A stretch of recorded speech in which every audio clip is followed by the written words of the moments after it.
नमस्कार। दोपहर समाचार में आपका स्वागत है।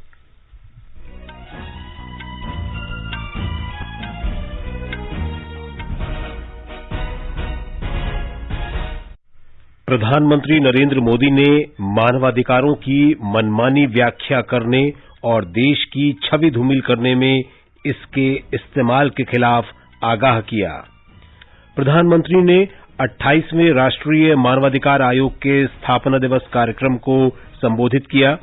उन्होंने कहा, भारत अंतिम पंक्ति के व्यक्ति तक सभी कल्याणकारी योजनाओं की पहुंच सुनिश्चित कर मानवाधिकारों के लिए प्रतिबद्ध।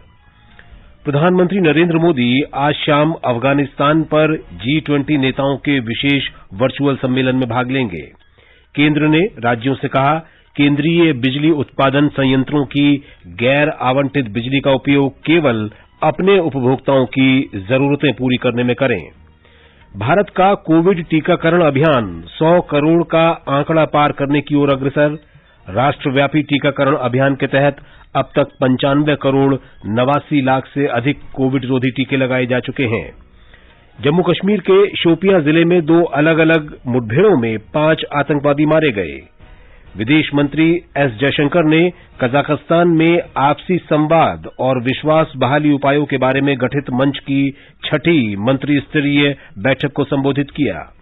और आईपीएल क्रिकेट में कल शारजाह में दूसरे क्वालिफायर में कोलकाता नाइट राइडर्स का मुकाबला दिल्ली कैपिटल्स से होगा। दोपहर समाचार में मनोज के साथ मैं विशाल शर्मा। देश भर में 18 वर्ष से अधिक आयु वर्ग के लिए सरकारी केंद्रों में निःशुल्क कोविड टीकाकरण अभियान जारी है। युवाओं से आग्रह है कि टीका जरूर लगवाएं और अन्य लोगों को भी इसके लिए प्रोत्साहित करें। जब तक आवश्यक न हो, घर से बाहर न निकलें और सुरक्षा के 3 सरल उपायों का पालन करें। मास्क लगाएं, 2 गज की सुरक्षित दूरी बनाए रखें, हाथ और चेहरा साफ रखें। कोविड संबंधी जानकारी और मार्गदर्शन के लिए राष्ट्रीय हेल्पलाइन नंबर 011-2397-8046 और 1075 पर संपर्क करें।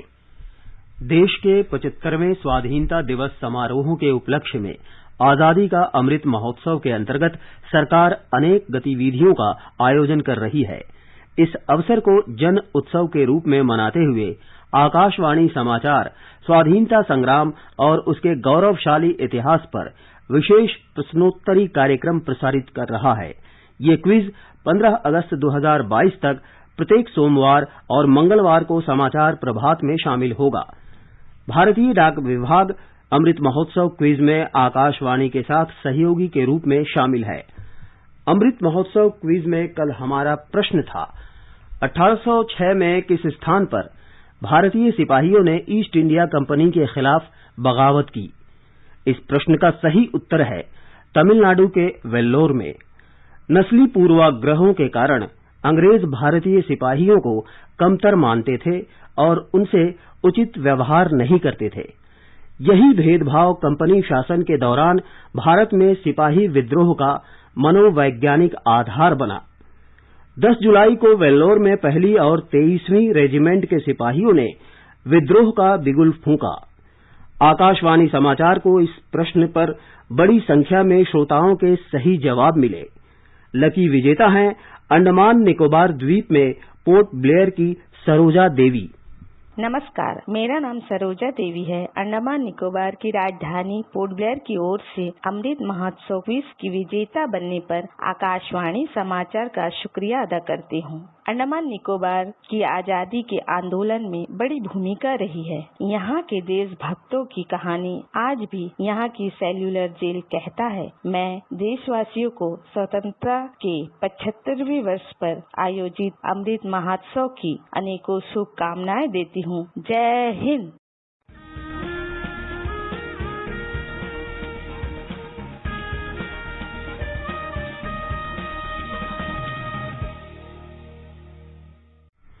और अब अमृत महोत्सव क्विज का आज का प्रश्न, भारतीय संविधान की प्रारूप समिति के अध्यक्ष कौन थे? श्रोता अपने उत्तर व्हाट्सएप नंबर 8826546262 पर या ईमेल अमृत महोत्सव quiz@prasarbarati.gov.in पर भेजें। इसे फिर सुन लें। व्हाट्सएप नंबर 8826546262 और ईमेल आईडी amritmahotsav@prasarbarati.gov.in। एक भाग्यशाली प्रतिभागी को विजेता चुना जाएगा और कल के समाचार प्रभात में उनके नाम की घोषणा की जाएगी। विजेता को ई प्रमाण पत्र और सांकेतिक पुरस्कार दिया जाएगा। और अब समाचार विस्तार से। प्रधानमंत्री नरेंद्र मोदी ने कहा है कि भारत मानवाधिकारों के संरक्षण और कल्याणकारी योजनाओं का लाभ हर व्यक्ति तक पहुंचाने के लिए संकल्पबद्ध है। श्री मोदी वीडियो कॉन्फ्रेंस के माध्यम से नई दिल्ली में आयोजित राष्ट्रीय मानवाधिकार आयोग के 28वें स्थापना दिवस कार्यक्रम को संबोधित कर रहे थे। इस मौके पर उन्होंने देश के नागरिकों को 100% बुनियादी सुविधाओं का लाभ पहुंचाने का आह्वान किया। आज देश सबका साथ, सबका विकास, सबका विश्वास और सबका प्रयास के मूल मंत्र पर चल रहा है। ये एक तरह से मानव अधिकार को सुनिश्चित करने की ही मूल भावना है। अगर सरकार कोई योजना शुरू करे और उसका लाभ कुछ को मिले, कुछ को ना मिले, तो अधिकार का विषय खड़ा होगा ही। और इसलिए हम हर योजना का लाभ सभी तक पहुंचे, इस लक्ष्य को लेकर चल रहे हैं। जब भेदभाव नहीं होता, जब पक्षपात नहीं होता, पारदर्शिता के साथ काम होता है, तो सामान्य मानवीय के अधिकार भी सुनिश्चित होते हैं। श्री मोदी ने कहा कि पूरी दुनिया जिस समय प्रथम विश्व युद्ध की हिंसा से जूझ रही थी, उस समय भारत ने अधिकार और अहिंसा का रास्ता सुझाया। आजादी के लिए हमारा आंदोलन और इतिहास मानवाधिकारों के लिए प्रेरणा का एक बड़ा स्रोत है। महिला अधिकारों के संरक्षण की बात करते हुए प्रधानमंत्री ने कहा कि महिलाओं के रोजगार के लिए कई क्षेत्रों को खोला गया है। भारत की नारी शक्ति के सामने आजादी के इतने दशकों बाद भी अनेक रुकावटें बनी हुई थी। बहुत से सेक्टर्स में उनकी एंट्री पर पाबंदी थी। महिलाओं के साथ इनजस्टिस हो रहा था। आज महिलाओं के लिए काम के अनेक सेक्टर्स को खोला गया है। वो 24 घंटे सुरक्षा के साथ काम कर सके, इसे सुनिश्चित किया जा रहा है। दुनिया के बड़े बड़े देश ऐसा नहीं कर पा रहे हैं, लेकिन भारत आज करियर वुमेन को 26 हफ्ते की पेड मैटरनिटी लीव दे रहा है। श्री मोदी ने कहा कि मुस्लिम महिलाएं दशकों से 3 तलाक के खिलाफ कानून बनाने की मांग कर रही थीं। मौजूदा सरकार ने नए कानून को अमल में लाकर उनकी मांग पूरी की।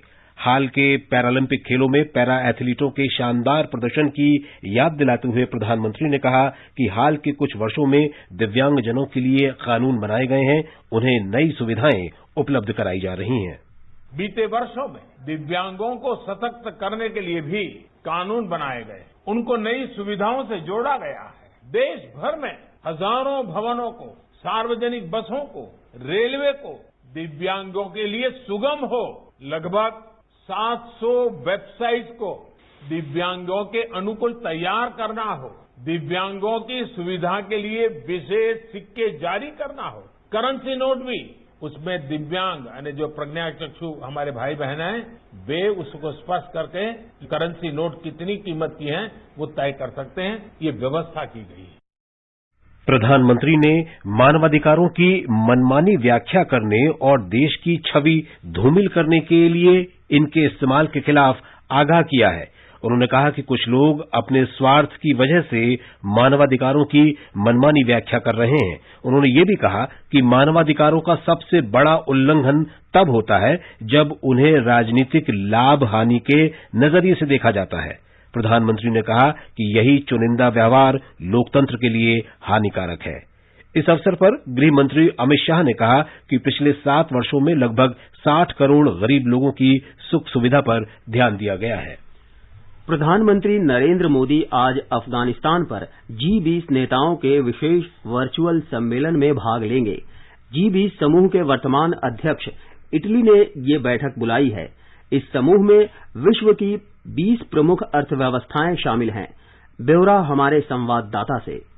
बैठक के एजेंडे में अफगानिस्तान में मानवीय जरूरतों और बुनियादी सुविधाओं तक पहुंच के अलावा आतंकवाद के खिलाफ संघर्ष, सुरक्षा, मानवाधिकार और प्रवासन के मुद्दों पर विचार विमर्श शामिल हैं। इससे पहले प्रधानमंत्री ने अफगानिस्तान पर संघाई सहयोग संगठन SCO और सामूहिक सुरक्षा संधि संगठन CSTO संपर्क सम्मेलन में भाग लिया था। अपने संबोधन में प्रधानमंत्री ने व्यापक SCO क्षेत्र में बढ़ती कट्टरता और उग्रवाद के कारण हो रही समस्याओं पर प्रकाश डाला था, जो उदार और प्रगतिशील संस्कृतियों व मूल्यों के गढ़ के रूप में क्षेत्र के इतिहास के विपरीत है। उन्होंने कहा था कि अफगानिस्तान के हाल के घटनाक्रमों से उग्रवाद की यह प्रवृत्ति आगे और बढ़ सकती है। अफगानिस्तान में मानवीय संकट का उल्लेख करते हुए उन्होंने अफगानिस्तान के लोगों के साथ भारत की एकजुटता को दोहराया था। विदेश मंत्री S जयशंकर ने न्यूयॉर्क में संयुक्त राष्ट्र महासभा से अलग अफगानिस्तान पर G20 विदेश मंत्रियों की बैठक में भागीदारी की थी। G20 समूह विभिन्न मुद्दों पर अंतर्राष्ट्रीय सहमति बनाने तथा संयुक्त राष्ट्र और इसकी एजेंसियों सहित बहुपक्षीय संगठनों के बीच समन्वय सुनिश्चित करने का एक महत्वपूर्ण मंच है। अनुपम मिश्र, आकाशवाणी समाचार, दिल्ली।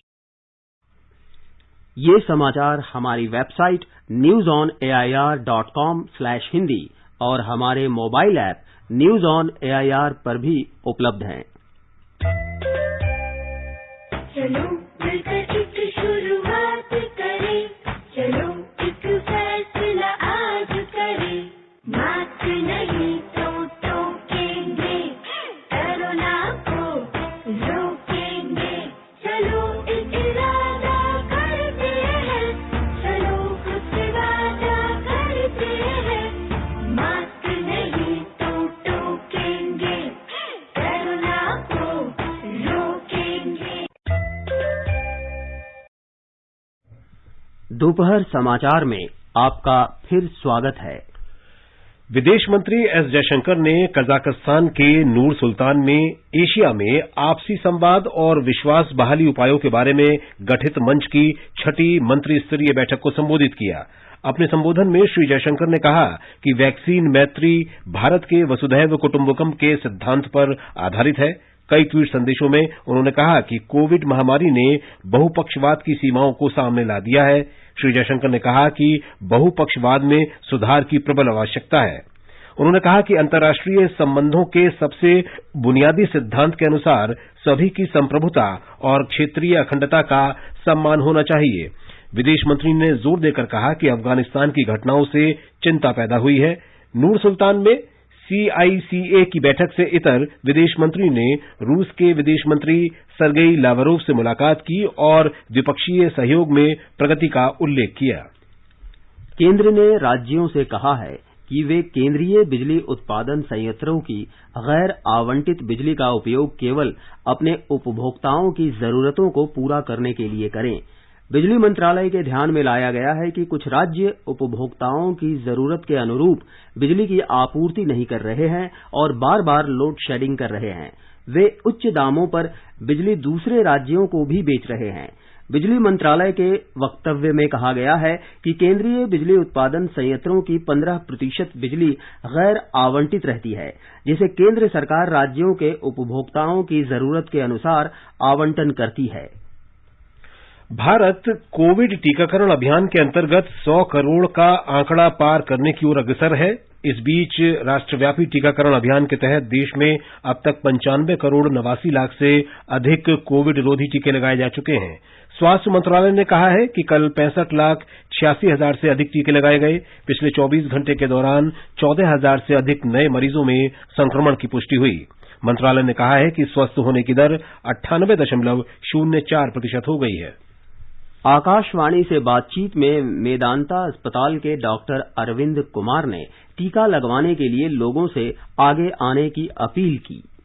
अगर हम अपने आप को वैक्सीन से प्रोटेक्ट करें और कोविड एप्रोप्रिएट बिहेवियर को रिजिडली फॉलो करके उसके ट्रांसमिशन को रोकें, तो हम नए वेरिएंट्स को डेवलप होने से जरूर रोक सकें। वैक्सीनेशन एक पर्सनल काम नहीं है, ये एक राष्ट्रीय ड्यूटी है, क्योंकि हर व्यक्ति अगर इसको एक राष्ट्रीय ड्यूटी समझ करके करेगा और लगवाएगा और सारे 130 करोड़ लोग वैक्सीनेट हो जाएंगे, तभी हमारा देश कलेक्टिवली अपने को सेफ महसूस कराएगा। कोविड के दोनों टीके लगवा चुके एक लाभार्थी अंकुश ने आकाशवाणी के साथ अपना अनुभव साझा किया। मैं सरकार के प्रति इस बात के लिए आभारी रहूंगा क्योंकि मैं बिहार का रहने वाला हूं और मुझे टीकाकरण बिना किसी भेदभाव के मेरे कार्य क्षेत्र में ही मैंने गैंगटॉक में ही लगाया। इससे मेरे जैसे कई कामगार जो दूसरे राज्यों में काम कर रहे हैं उन्हें भी आसानी से टीका उपलब्ध हो सका। कोविन पोर्टल के माध्यम से टीकाकरण के लिए रजिस्ट्रेशन किया और आसानी से मैंने दोनों ही टीका लगाकर कोविड महामारी के विरुद्ध इस अभियान में अपना छोटा सा योगदान दिया है, जिसका मुझे सर्टिफिकेट भी प्राप्त हुआ है, जिसे दिखाकर मैं अब कहीं भी आसानी से आ जा सकता हूं। कोविड संबंधी राष्ट्रीय हेल्पलाइन नंबर हमारी वेबसाइट newsonair.gov.in पर उपलब्ध है। आगे बढ़ने से पहले मुख्य समाचारों पर एक नजर। प्रधानमंत्री नरेंद्र मोदी ने मानवाधिकारों की मनमानी व्याख्या करने और देश की छवि धूमिल करने में इसके इस्तेमाल के खिलाफ आगाह किया। प्रधानमंत्री ने 28वें राष्ट्रीय मानवाधिकार आयोग के स्थापना दिवस कार्यक्रम को संबोधित किया। उन्होंने कहा, भारत अंतिम पंक्ति के व्यक्ति तक सभी कल्याणकारी योजनाओं की पहुंच सुनिश्चित कर मानवाधिकारों के लिए प्रतिबद्ध। प्रधानमंत्री नरेंद्र मोदी आज शाम अफगानिस्तान पर G20 नेताओं के विशेष वर्चुअल सम्मेलन में भाग लेंगे। केंद्र ने राज्यों से कहा, केंद्रीय बिजली उत्पादन संयंत्रों की गैर आवंटित बिजली का उपयोग केवल अपने उपभोक्ताओं की जरूरतें पूरी करने में करें। भारत का कोविड टीकाकरण अभियान 100 करोड़ का आंकड़ा पार करने की ओर अग्रसर। राष्ट्रव्यापी टीकाकरण अभियान के तहत अब तक 95 करोड़ 89 लाख से अधिक कोविड रोधी टीके लगाए जा चुके हैं। जम्मू कश्मीर के शोपियां जिले में 2 अलग-अलग मुठभेड़ों में 5 आतंकवादी मारे गए। विदेश मंत्री एस जयशंकर ने कजाखस्तान में आपसी संवाद और विश्वास बहाली उपायों के बारे में गठित मंच की 6ठी मंत्री स्तरीय बैठक को संबोधित किया। आईपीएल क्रिकेट में कल शारजाह में दूसरे क्वालीफायर में कोलकाता नाइट राइडर्स का मुकाबला दिल्ली कैपिटल्स से होगा। केंद्र शासित प्रदेश जम्मू कश्मीर के शोपियां जिले में आज 2 अलग-अलग मुठभेड़ों में 5 आतंकवादी मारे गए। पुलिस ने बताया कि शोपियां जिले के इमाम साहब इलाके के तुलरान गांव में कल शाम से चल रही मुठभेड़ में आज सुबह सुरक्षा बलों ने लश्कर तैयबा के 3 आतंकवादियों को मार गिराया। इस बीच शोपियां जिले के फीरीपोरा इलाके में एक और मुठभेड़ में सुरक्षा बलों ने 2 आतंकियों को मार गिराया। अंतिम समाचार मिलने तक कार्रवाई जारी थी। ब्यौरे की प्रतीक्षा है। सूचना और प्रसारण मंत्री अनुराग ठाकुर ने कहा है कि आतंक फैलाने वाले लोग जम्मू कश्मीर में आतंकवाद के खिलाफ अभियान, शांति बहाली और विकास जारी रखना नहीं चाहते। यही कारण है कि वे कायराना हमलों में निर्दोष नागरिकों को निशाना बना रहे हैं। नई दिल्ली में आज एक कार्यक्रम के अवसर पर संवाददाताओं से बातचीत में श्री ठाकुर ने कहा कि जम्मू कश्मीर के लोगों ने वर्षों से आतंकवाद का दंश झेला है और अब वे इससे छुटकारा पाना चाहते हैं। समाज में बांटने का प्रयास जिस तरह से किया जा रहा है, उसमें एक भावना ऐसी पैदा करने का, उससे जम्मू कश्मीर के लोग उसमें नहीं आएंगे, क्योंकि वहां पे एकजुटता, एक परिवार के रूप में, एक देश के रूप में वहां पर सब लोग इकट्ठे मिलकर जम्मू कश्मीर को आगे बढ़ाना चाहते हैं। क्योंकि जम्मू कश्मीर ने वर्षों तक आतंकवाद का साया देखा है, उससे मुक्ति पाना चाहते हैं और जम्मू कश्मीर के लोग आतंकवाद के खिलाफ और आतंकवादियों के खिलाफ हैं। पंजाब के मुख्यमंत्री चरणजीत सिंह चन्नी ने पुंछ सेक्टर में आतंकवादियों के साथ कल मुठभेड़ में शहीद हुए नायब सूबेदार जसविंदर सिंह, सेना मेडल नायक मनदीप सिंह और सिपाही गज्जन सिंह के परिजनों को 50-50 लाख रुपए की अनुग्रह राशि और परिवार के एक व्यक्ति को सरकारी नौकरी देने की घोषणा की है। दिल्ली पुलिस ने लक्ष्मी नगर इलाके से एक आतंकवादी को गिरफ्तार कर एक बड़ी आतंकी योजना को नाकाम कर दिया है। पुलिस ने बताया कि ये आतंकवादी पाकिस्तानी नागरिक फर्जी पहचान के साथ रह रहा था। मामले की जांच जारी है। त्योहारों को देखते हुए दिल्ली पुलिस ने पूरे शहर में आतंकवाद विरोधी अलर्ट जारी किया है। ये समाचार आकाशवाणी से प्रसारित किए जा रहे हैं। ताजा समाचार जानने के लिए आप हमारे Twitter handle @AIR News Hindi को फॉलो कर सकते हैं। ये आकाशवाणी है। आजादी के अमृत महोत्सव के अंतर्गत हर मंगलवार स्वतंत्रता संग्राम में अपने प्राण न्यौछावर करने वाली वीरांगनाओं की वीर गाथा कड़ियों में जोड़कर आकाशवाणी लेकर आता है विशेष प्रस्तुति अपराजिता।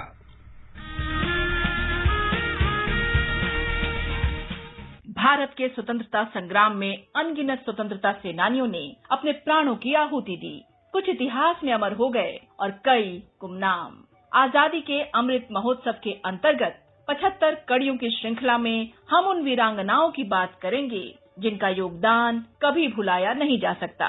प्रत्येक मंगलवार परिक्रमा में सुनिए अपराजिता, देश की वीरांगनाओं को आकाशवाणी का सादर नमन।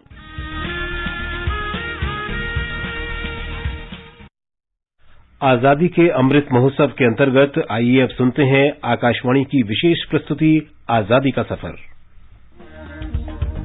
आजादी का अमृत महोत्सव।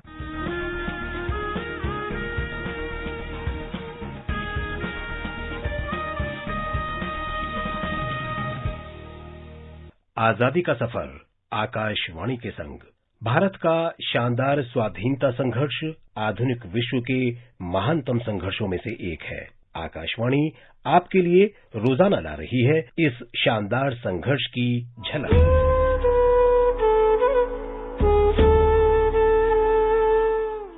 आज हम बात करेंगे स्वाधीनता सेनानी, लेखक, चिंतक और राजनेता राम मनोहर लोहिया की।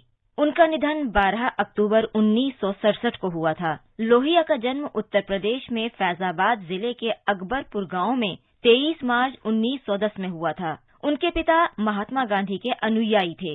राम मनोहर लोहिया का झुकाव आरंभिक जीवन से ही गांधीवादी दर्शन की तरफ हो गया था और 10 वर्ष की उम्र में वो सत्याग्रही बन गए थे।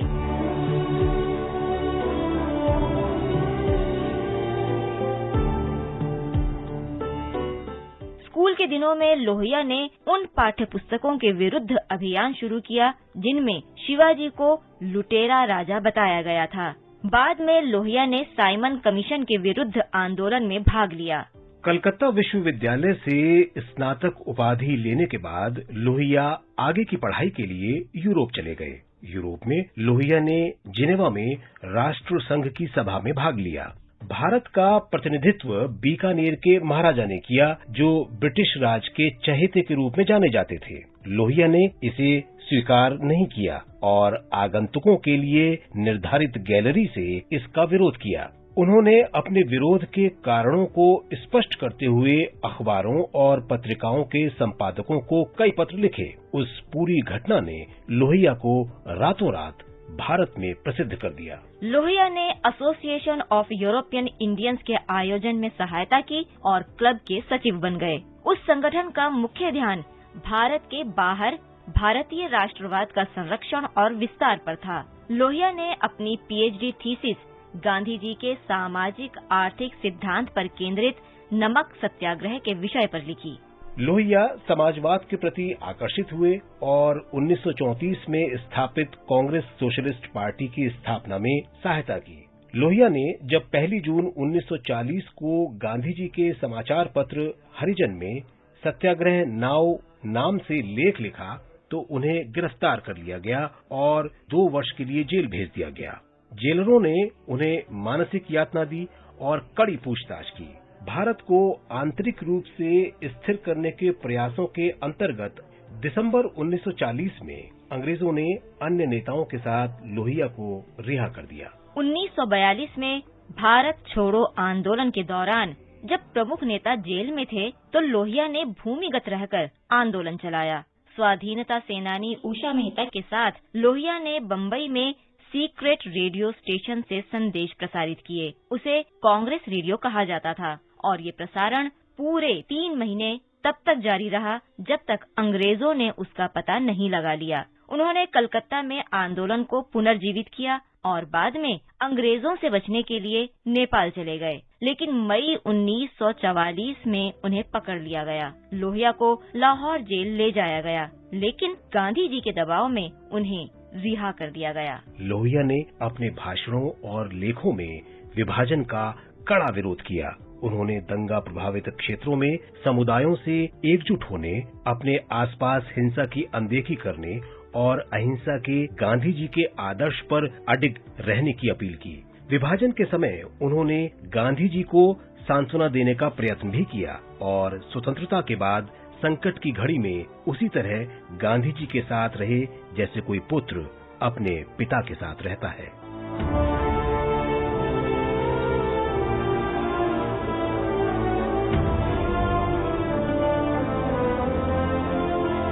डॉक्टर लोहिया लगभग 650 भारतीय रियासतों के एकीकरण से बड़े राज्य बनाने का विचार देने वाले पहले व्यक्ति थे। ये ऐसा विचार था जिसे बाद में भारत के पहले गृह मंत्री सरदार पटेल ने सफलतापूर्वक लागू किया। स्वतंत्रता के उपरांत लोहिया ने महान चिंतक और सांसद, अल्पसंख्यकों, निचले वर्ग के लोगों और महिलाओं के हितों के लिए लड़ने वाले के रूप में अमिट छाप छोड़ी। जीवन के अंतिम दिनों में राजनीति के अलावा उन्होंने काफी समय भारतीय साहित्य, राजनीति और कला जैसे विषयों पर हजारों युवाओं के साथ चर्चा में बिताया। 12 अक्टूबर 1967 को नई दिल्ली में लोहिया का निधन हो गया। उन्होंने अपने पीछे कोई संपत्ति या बैंक बैलेंस नहीं छोड़ा, लेकिन छोड़ गए तो विवेकपूर्ण चिंतन की लंबी परंपरा। आज बस इतना ही। आजादी का सफर आकाशवाणी के संग। कल फिर मिलेंगे नई कड़ी के साथ।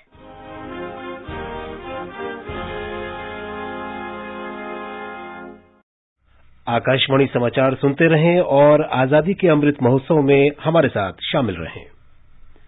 आज का संस्कृति संदेश समर्पित है जाने माने शायर निदा फाजली को।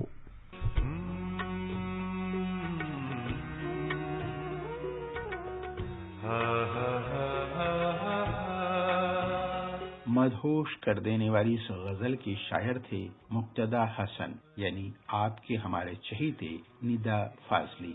आज उनकी जयंती के मौके पर हम उन्हें दिल से याद करते हैं। निदा फाजली का जन्म 12 अक्टूबर 1938 को दिल्ली में हुआ था। इनके पिता का नाम मुर्तुजा हसन और मां का नाम जमील फातिमा था। इनका बचपन ग्वालियर में गुजरा और वहीं से इन्होंने पढ़ाई पूरी की। वे छोटी सी उम्र में ही लिखने लगे थे। निदा का अर्थ है स्वर या आवाज। इनके पुरखे कश्मीर के फाजिला से आकर दिल्ली में बसे थे, इसलिए इन्होंने अपना नाम निदा फाजली रख लिया था। 1947 में देश के बंटवारे के समय इनके माता पिता पाकिस्तान जाके बस गए, लेकिन निदा यहीं रह गए। रोजगार की तलाश में कई शहरों में भटकने के बाद वे बम्बई चले आए। वहां धर्मयुग, ब्लिट्ज जैसी पत्रिकाओं और समाचार पत्रों के लिए लिखने लगे। कुछ ही समय में वे वहां लोकप्रिय हो गए। उर्दू शायरी का उनका पहला संग्रह 1969 में छपा। जानिसार अख्तर के जरिए उनकी मुलाकात फिल्म निर्माता निर्देशक कमाल अमरोही से हुई और उन्हीं के कहने पर उन्हें फिल्म रजिया सुल्ताना में 2 गाने लिखने का मौका मिला। आईपीएल क्रिकेट में कल शारजाह में दूसरे क्वालीफायर में कोलकाता नाइट राइडर्स का मुकाबला दिल्ली कैपिटल से होगा। जीतने वाली टीम शुक्रवार को दुबई में चेन्नई सुपर किंग्स के साथ फाइनल खेलेगी। और अब एक नजर आज के मौसम पर। राजधानी दिल्ली में मौसम साफ रहेगा, वहीं मुंबई और चेन्नई में हल्की वर्षा या गरज के साथ छींटे पड़ने की संभावना है। उत्तर भारत में श्रीनगर और मुजफ्फराबाद में आंशिक रूप से बादल छा सकते हैं। जम्मू, गिलगित, लेह में आमतौर पर आसमान साफ रहेगा। बुलेटिन समाप्त होने से पहले अमृत महोत्सव क्विज का आज का प्रश्न फिर सुन ले। भारतीय संविधान की प्रारूप समिति के अध्यक्ष कौन थे? और अब अंत में मुख्य समाचार एक बार फिर। प्रधानमंत्री नरेंद्र मोदी ने मानवाधिकारों की मनमानी व्याख्या करने और देश की छवि धूमिल करने में इसके इस्तेमाल के खिलाफ आगाह किया। प्रधानमंत्री ने 28वें राष्ट्रीय मानवाधिकार आयोग के स्थापना दिवस कार्यक्रम को संबोधित किया। उन्होंने कहा, भारत अंतिम पंक्ति के व्यक्ति तक सभी कल्याणकारी योजनाओं की पहुंच सुनिश्चित कर मानवाधिकारों के लिए प्रतिबद्ध। प्रधानमंत्री आज शाम अफगानिस्तान पर G20 नेताओं के विशेष वर्चुअल सम्मेलन में भाग लेंगे। केंद्र ने राज्यों से कहा, केंद्रीय बिजली उत्पादन संयंत्रों की गैर आवंटित बिजली का उपयोग केवल अपने उपभोक्ताओं की जरूरतें पूरी करने में करें। भारत का कोविड टीकाकरण अभियान 100 करोड़ का आंकड़ा पार करने की ओर अग्रसर। राष्ट्रव्यापी टीकाकरण अभियान के तहत अब तक 95 करोड़ 89 लाख से अधिक कोविड रोधी टीके लगाए गए। और जम्मू कश्मीर में शोपियां जिले में 2 अलग-अलग मुठभेड़ों में 5 आतंकवादी मारे गए। इसके साथ ही दोपहर समाचार का ये अंक समाप्त हुआ। नमस्कार।